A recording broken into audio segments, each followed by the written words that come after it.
نماز بسم اللہ الرحمن الرحیم۔ حضور اقدس صلی اللہ علیہ وسلم کا ارشاد ہے کہ جماعت کی نماز اکیلے کی نماز سے 27 درجہ زیادہ ہوتی ہے۔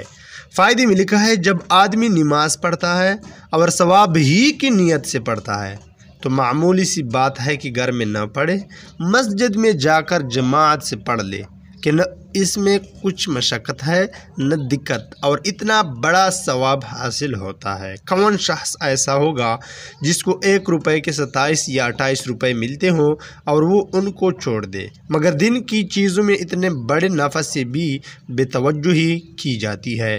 اس کی وجہ اس کی سوا کیا ہو سکتی ہے کہ ہم لوگوں کو دین کی پرواہ نہیں، اس کا نفع ہم لوگوں کی نگاہ میں نفع نہیں۔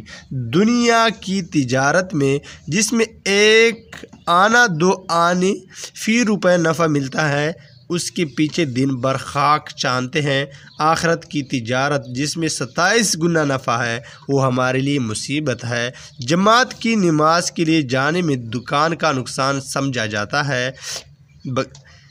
بکری کا بھی نقصان بتایا جاتا ہے، دکان بند کرنے کی بھی دقت کہی جاتی ہے، لیکن جن لوگوں کی یہاں اللہ جل شانہ کی عظمت ہے، اللہ کے وعدوں پر ان کو اطمینان ہے، اس کے اجر ثواب کی کوئی قیمت ہے، ان کی یہاں یہ لیچر ادر کچھ بھی وقعت نہیں رکھتے۔ ایسے ہی لوگوں کی اللہ جل شانہ نے کلام پاک میں تعریف فرمائی ہے، رجال لا تلہیہم تجارہ۔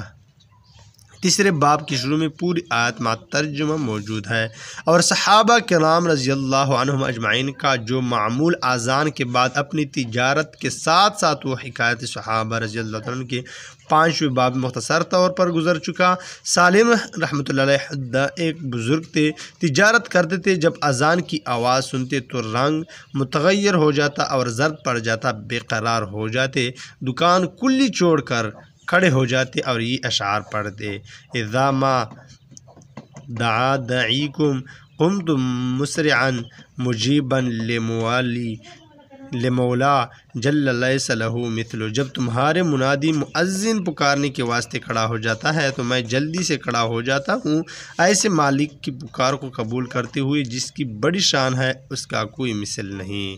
اجیب اذا نادی بسمع وطاعت وبنشوۃ لبیک یا من لہ الفضل۔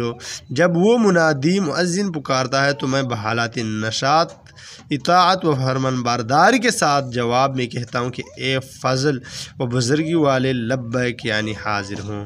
وآخر دعوانا ان الحمد للہ رب العالمین۔